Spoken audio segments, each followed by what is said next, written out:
नाना बोलायला येतात. टाळ्या जरा जोरात होत्या.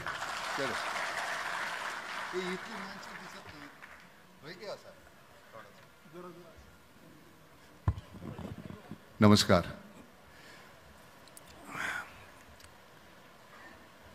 सगळेच आदरणीय नमस्कार तुम्हाला. बाबा छान वाटत असेल ना मुलाचा असा सोहळा पाहताना.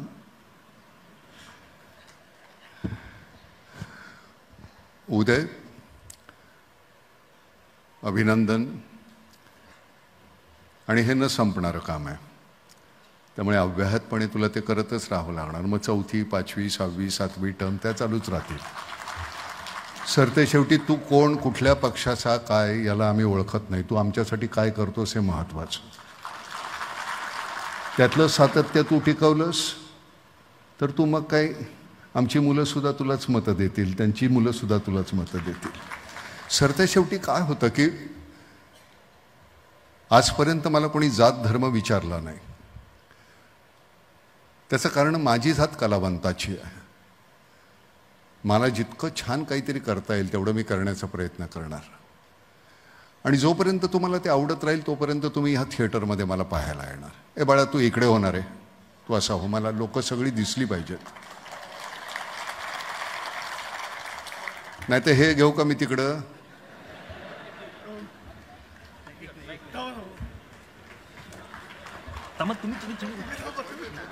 माझं भाषण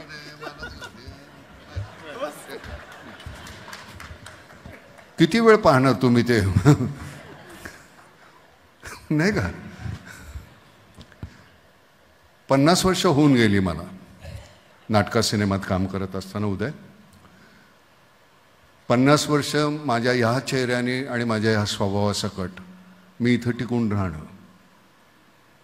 स्वभाव अतिशय विचित्र आहे, तिरसट आहे, रागावतो, बोलतो. पण मला असं वाटतं नट म्हणून मी ज्यावेळी इथे येतो त्यावेळी मी माझा जीव ओतायचा असतो. रत्नागिरी हे माझं आजोळ आहे, आई इथली आहे.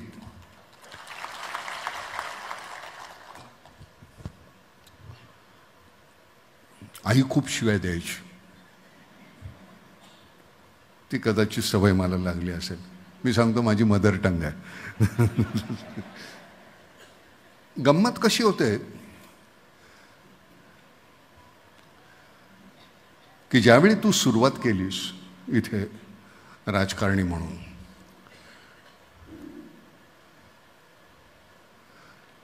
त्यावेळी नेमकं काय करायचं आहे आपल्याला कल्पना नसते रे. नाटकात आलो, आमच्या नशिबानं आम्हाला आजूबाजूला विजयाबाई, अरविंद देशपांडे, सुलभा देशपांडे, रमाकांत देशपांडे अशी मंडळी मिळाली. त्यामुळे तिथे काम करत असताना आम्हाला काहीच माहिती नसतं. आम्ही आपलं त्यांचं बोट धरून चालायला लागलो. कुठल्या तरी नकळत्या क्षणी त्यांनी त्यांचं बोट काढून घेतलं. आम्हाला माहिती नाही आम्ही कधी चालायला लागलो. पण ही फार मोठी दिग्गज मंडळी होती. तसं तुला मला माहिती नाही तुझ्या वाट्याला कोण आले, पण निश्चितपणे छान मंडळी आली असणार. वडील होते, त्यांचे संस्कार होते, आजूबाजूला अशी थोर मंडळी होती. पण हे सातत्य आहे. तुला काही कोणी गुळखोबरं दिलं नव्हतं, ये रे बाबा राजकारणी हो म्हणून, नाही का. मी त्याला पहिलं सांगितलं, बाबा अहवाल जर प्रसिद्ध करत असतील त्यातली जर एक खोटी गोष्ट आढळली ना तर मी जाहीररित्या बोलेन त्याच्याबद्दल. ते चालत असेल तर मला बोलव. आणि म्हणून त्यांनी तो म्हणला मी ती फीत केली ती तेवढ्यासाठी. वास्तविक खरं सांगतो उदय, असा अहवाल सत्ताधारी आणि विरोधी पक्षातील प्रत्येकानं द्यायला पाहिजे. आम्हाला कळायला पाहिजे ना तुम्ही काय केलं. विरोधी पक्षाला सुद्धा आम्ही मतं दिली म्हणून ते विरोधी पक्षामध्ये बसले ना. त्यामुळे ही प्रत्येकाची जबाबदारी आहे की तुम्ही काय केलं. हे उदय पर्वापुरतं मर्यादित राहता कामा नये प्रत्येकाने. कारण सरते शेवटी तुम्ही आमच्यासाठी आहात रे. आणि पुन्हा तुला कोणी जरी साहेब बोलणार असेल ना तर त्यांना आवर्जून सांग साहेब बोलू नका. साहेब म्हटल्यानंतर तुमच्यातलं जे अंतर वाढत जातं ना. माझ्या अंगावर कायमच सुरगळलेले कपडे असतात. नाही तू स्टारचे घालायला हरकत नाही, पण मला एवढ्यासाठी की मी कुठे शेतकरी मंडळींना भेटायला गेल्यानंतर सरळ येऊन ते मिठी मारू शकतात. माझे कपडे सुरगळतील, ह्याला डाग लागेल असं त्यांना वाटत नाही. त्याचं कारण मी त्यांच्यासारखा असतो म्हणून. तुम्हाला ते अंतर ठेवायचं आहे का, तर ते ठेवू नका. माझ्या मते साहेब ही उपाधी काढूनच टाकायची. साहेब गेला कधीच आपला, 47 साली गेला साहेब. आता आपण श्री आहोत, माननीय आहोत, आदरणीय आहोत. आणि तो तुम्हाला निर्माण करणं फार सोपं आहे बरं का. आणि ते केवळ तुम्ही कामातून. रत्नागिरीमध्ये अशा प्रकारचं थिएटर, मी तुम्हाला खरं सांगतो, मगाशी आल्यानंतर मी तिथून पाहत होतो, इतका अप्रतिम थिएटर आहे. असं वाटतं की नाही, चला आत्ता पुरुषच्या नाटकाचा प्रयोग सुरू करावा. अजून काय लागतं आम्हाला, तुम्हाला खरं सांगतो. नाटक सुरू झाल्यानंतर इथे सगळा काळोख पसरलेला असतो आणि त्या काळोखामध्ये आम्ही आमची सुख शोधत असतो. तशी ही जी मंडळी आहेत, ही तुमच्याकडे पाहून आमची सुख शोधत असतात. त्यांची ती तुमची जबाबदारी आहे. कधीही तुला कोणीही तुझ्या जवळ आल्यानंतर तुला बॉडीगार्डची कधीही गरज लागता कामा नाही आयुष्यात. हे तुझे बॉडीगार्ड सगळे. कधीही मला कधी वाटलं नाही, मी चिडलो, तिरसटलो, का एखादा कोणी काही अतिशय विचित्र वागला तर एखादी मी टपलीही मारतो.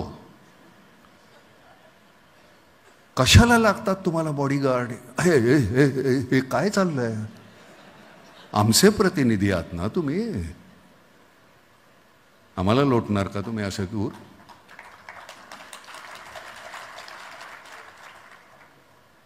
तुमच्या नावानं आमचं बोट सुहागन होतं ना, इथं टिळा लावतो तुमच्या नावानं. व्हा बाजूला. बरं काय काय वेळ काय होतं, कोण कुठल्याच, आम्ही सवाशिड इथे बसलेलो, हे नवरे कोणाबरोबर पळून जातात. आम्ही कशाला लावलं गंध तुमच्या नावानं? पण ही जी आहे ही राजकीय शोकांतिका आहे, त्यातला विनोद अलायदा. खरंच वाईट वाटतं मनामध्ये आमच्या, काय आम्ही काय ठरवतो आणि तुम्ही काय करता. आमच्या मॅन्डेटला काही अर्थ आहे की नाही? हा राजकीय मंच नव्हे, तिथे मी त्याची वाच्यताही करू नये. राजकीय पक्षातली सगळ्या पक्षातले सगळेच माझे मित्र आहेत. आणि त्याचं कारण आजपर्यंत कुणाकडेही काहीही मागितलं नाही. मैत्री टिकून आहे. ज्या दिवशी तुझ्याकडे काहीतरी मागेन त्या दिवशी ती मैत्री संपेल. काय कमी दिलंय देवानं? 50 वर्ष जीवापाड प्रेम केलं तुम्ही, अजून काय लागतं आम्हाला? 2 वेळच्या जेवणाची भ्रांत होती, आता इतकं दिलेलं आहे की ते परत द्यायला पाहिजे. माझा मुलगा आलेला आहे, गणेशसुद्धा माझा मुलगाच. मल्हार आलाय. मल्हारला म्हटलं तुला जेवढं लागेल तेवढं तू ठेव, बाकीचं समाजाने आपल्याला दिलेलं आहे ते देऊन टाकायचं त्यांना. सरते शेवटी 12 मण लाकडं म्हणजे तेवढीच लागणार, त्याच्या पलीकडे लागणार नाहीत. जाळताना सुक्या लाकडामध्ये जाळा, ओल्या जाळलं तर धूर येईल, जमणाऱ्या लोकांच्या डोळ्यातून पाणी येईल, माझा गैरसमज होणार, जाळताना माझ्यासाठी रडतायत, तो नको. नाही खरं.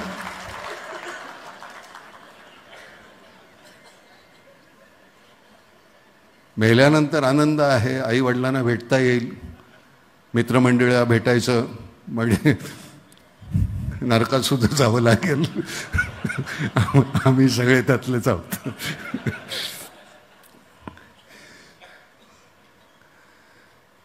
नेमकं वर्मावर बोट ठेवायचं, हसणं, नाठाळपणा हा आपला स्थायी भाव. कुठलीही गोष्ट आपण ज्यावेळी कोणाच्या समोर गळी उतरवताना, मांडत असताना 2-4 छान गोष्टी हसले, बोलले, पुन्हा पुढे काय तुमच्या मनातलं आहे ते बोलून टाकायचं. जातीय सलोखा हा तुम्ही नाही टिकवणार तर कोण टिकवणार? मी मुसलमान आहे किंवा मी हिंदू आहे किंवा मी ख्रिश्चन आहे, हा माझा काही गुन्हा आहे का रे? मला नाही कधी आजपर्यंत आठवलं किंवा माहिती आहे की रत्नागिरीमध्ये कुठे काहीतरी असं काही झालं. त्याचं कारण इथली माणसं पहिल्यांदा माणूस आहे. मला माझ्या पद्धतीनं, मी आईला माझं सगळं लहानपण मुसलमानांमध्ये गेलं. मुरुड जंजिराला आम्ही मियामद यांच्या घरात राहत होतो. त्यांच्या 2 बायका होत्या, नजीरा आणि अनवरी. अनवरीची 2 मुलं, दिलशाद आणि सैफुल. नजीराची 2, शगुफ्ता, बाबला. आधी एक मुलगा होता लियाकत म्हणून. आम्ही लहानपणाचे त्यांच्यातच वाढलोच तसे. एकमेकाच्या सणांमध्ये आम्ही कायम एकत्र होतो. कधी माहिती नाही, त्यावेळी ताबूतमध्ये पण नाचवायचं ना ताबूत आमच्या इथं. तर मला माहिती नाही हा सण आहे तो त्यातला मातम आहे का आहे मला काही कळायचं नाही. आम्ही लहान होतो एकदम. मग तो लियाकत तो मोठे पूर्वी ते असे बिस्किटाचे डबे मिळायचे ग्लुकोजच्या, ते पत्र्याचे, आणि ते घेऊन आधी ढाकूमकूम असं वाजवायचं आणि आम्ही नाचत बसायचो. सगळं 6वीपर्यंतचं आयुष्य गेलं माझं तसं मुसलमानांमध्ये. आईला एक दिवस मी विचारलं होतं की आपल्या आणि मुसलमानात काय फरक आहे, त्यांना मुसलमान का म्हणतात आपण हिंदू कसं. ते म्हणले काय नाही, दोघांची नमस्कार करण्याची पद्धत फक्त वेगळी आहे. आपण असे करतो ते असे करतात. अजून काय संस्कार लागतात तुम्हाला, काही गरज लागत नाही.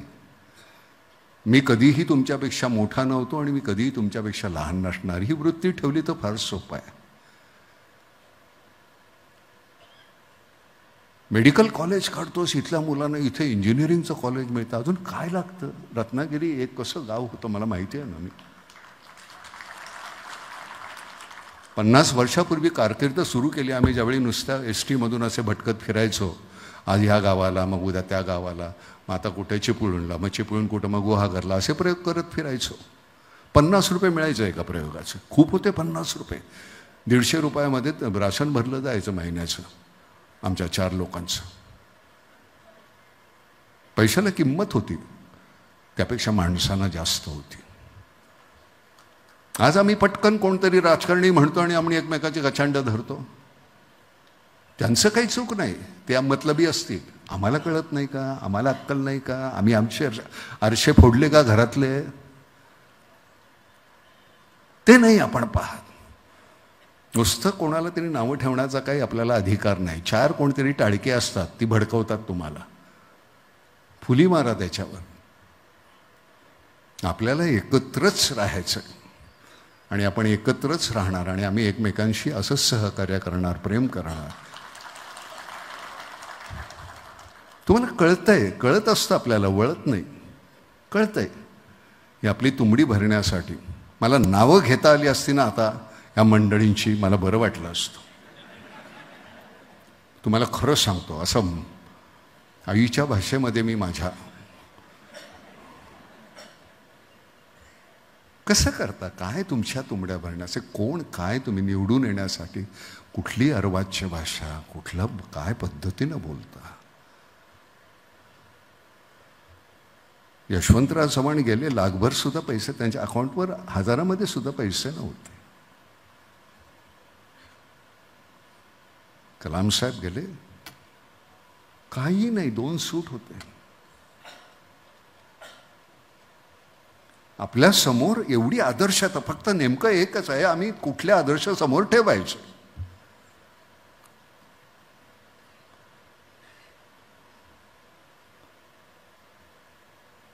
जाणीवपूर्वक तुमच्या माझ्यामध्ये आमचा केवढा काय छान वारकरी पंथ, तिथं तुम्ही संतांच्या जाती आता मांडायला लागलात. हा संत कुठल्या जातीचा आणि तो संत कुठल्या जातीचा.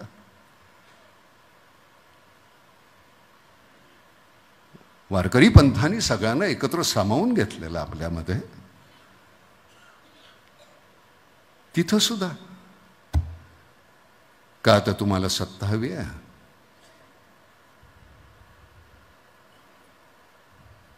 गाजवणार कोणावर, आमच्यावर ना. पूर्ण काही अक्कल गहाण ठेवलेली नाही आहे आम्ही सुद्धा.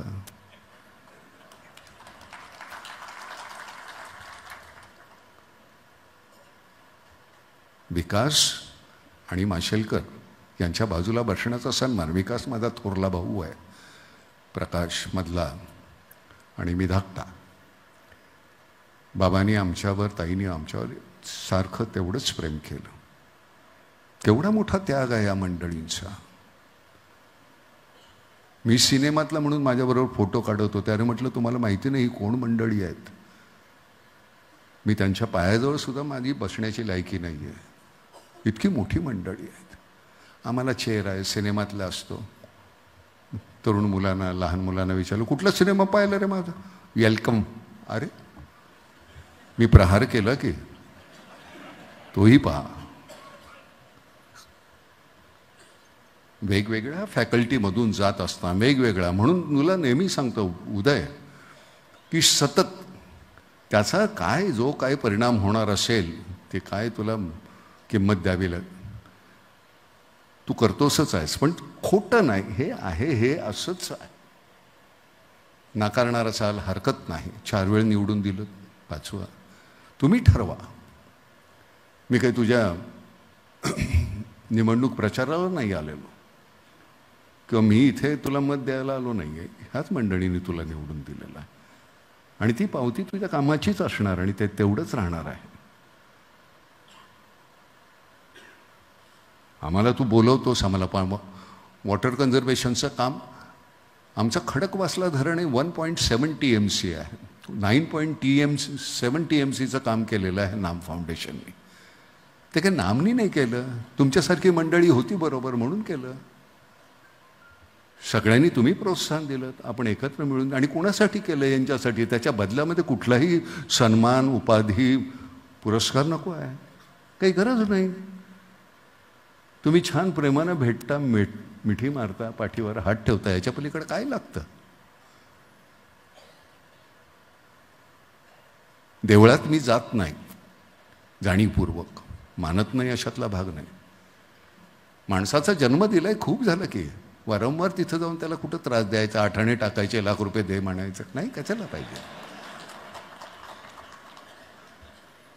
काही गरज नाही. माणूस म्हणून जो जन्माला घातलाय तो माणूस हा जन्म पूर्ण सार्थकी लावेन असं म्हणायचं, जगायचं, एक दिवस मरून जायचं. कोण अमरपट्टा घेऊन आलाय? काही राजकारणी मंडळी आमची अशी आहेत की त्यांना असं वाटतं की ते मरणारच नाही आहेत, इतका संचय चाललेला आहे. मृत्यू नावाची गोष्ट आहे बाबा, तुम्ही साठवलेलं कुठे जाणार आहे सरते शेवटी. एवढंच लागतं, तेवढंच पुरेसं आहे. नेहमी मी म्हणतो की ओंजळीभर आपल्याला पुरतं, सांडण्या अगोदर देऊन टाका, नाही तर मातीत जाणार आहे. 74 झालो, अजून 2 कोण 4 आले तरी सुद्धा घेऊ शकतो ठणकन असं मस्त. असं ठणठणीत ही खरी आपली प्रॉपर्टी ना रे. कशाला लागतात पैसे? गणेश थोरात सारखा मुलगा जो मला मिळाला, इतकं छान नाम फाउंडेशन सांभाळतोय, अजून आहेत त्याच्याबरोबर. अजून काय लागतं तुम्ही जे कुठलं तरी रोपटं लावलंय त्याला अतिशय जाणीवपूर्वक खत पाणी घालणारी मुलं आहेत आजूबाजूला. छान कामं चाललेली आहेत. महाराष्ट्रापुरतं मर्यादित होतं, आता भारतभर चाललेलं आहे. आजचा MOU जो आहे इथं आपला UP गव्हर्नमेंट आहे, छत्तीसगड आहे, का तामिळनाड आहे, कर्नाटक आहे, सगळ्याच राज्यांशी. त्याच्या बदल्यात काय पाहिजे? आनंद पाहिजे. माझ्यामुळे तुझ्या चेहऱ्यावर आनंद असेल तर मला आनंद आहे. इतकं साधं आहे माणूस जन्माचं, सार्थक आहे त्याच्यामध्ये, इतकं सोप्पं. मी सांगताना नेहमीच सांगतो, माझ्या बहिणीनं मुसलमान मुलाशी लग्न केलं. तर सगळे माझे बाकीचे भाऊ होते, म्हणले नाही आता हिच्याशी संबंध नाही. मी म्हटलं शशी कुठं गेली? आपल्याला अब्बास मिळाला. दोघंही डॉक्टर आहेत, शिकलेले आहेत, त्यांना एकमेक पटले, त्यांनी केलं लग्न.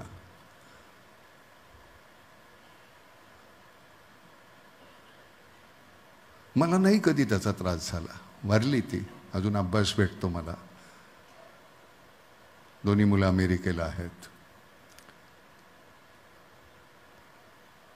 मला हे नाकारून चालणार नाही. मला तुझ्या बाजूला, तुझी आणि माझी भिंत ही कॉमन असणार. पलीकडे तू राहणार आहेस, इकडं मी राहणार आहे. रत्नागिरी त्यासाठी आदर्श आहे. कधीही एकही कुठलीही अति कलुषित बातमी नाही. आणि हे रत्नागिरीत आलोय म्हणून बोलत नाही, माझा आजोळ आहे म्हणून बोलत नाही, खरंच आहे. कधीही कलुषित बातमी नाही. त्याला कारण तुम्ही आहात.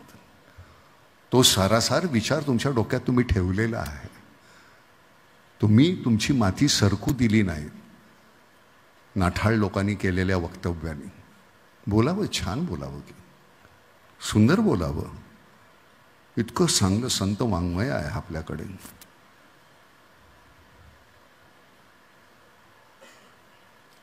गाथा नव्यानं वाचा तुम्ही, नव्यानं कळते. दासबोध नव्यानं वाचा, नव्यानं कळतो. ज्ञानेश्वरी माझ्या आकलनाच्या पलीकडे आहे. खरं तर हे आधीचेही दोन्ही ग्रंथ आपण नुसतं रटून नाही बोलायचं, त्यातला अर्थ काय आहे गर्भित तो समजून घेतल्यानंतर. म्हणून मला आमचा हा होता शफी इनामदार, म्हणायला मुसलमान. अरे नाना कसला मुसलमान रे, अजून आमच्या 7-12वर लांब ते आडनाव आहे. पण मग गुलामे मुस्तफामध्ये काम करत असताना त्याच्यामध्ये नमाज पडायची असेल तर मग त्यातले उच्चार कसं काय, कसं बसायचं काय, हे सगळं असं बसून शिकवत असायचं. मी एखादी भूमिका करतो तर मला त्या भूमिकेचा सखोल अभ्यास करायचा असेल तर त्या धर्माच्या मुळाशी नको का जायला.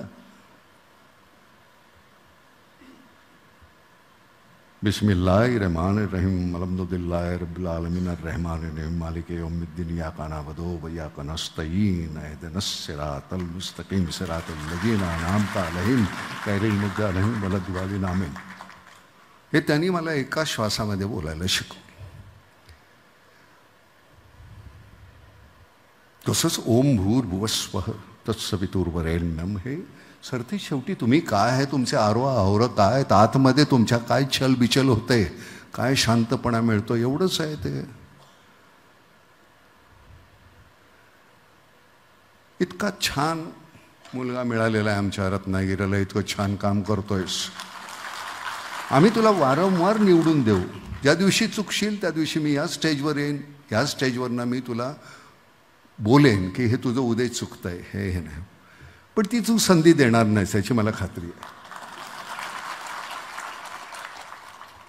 तू असा बसून तू फार विचारी दिसतोयस असं समजू नको. तू हात काढ तिकडनं. तर विचार करणं नाही जमणार, तू काम करणं तुला जमतं. छोट्या भावंडांसारखी आहे ती सगळी मंडळी. त्यांच्यासाठी जेवढं काही करता येईल तेवढं तुम्ही करा, ते तुमच्यासाठी करतील.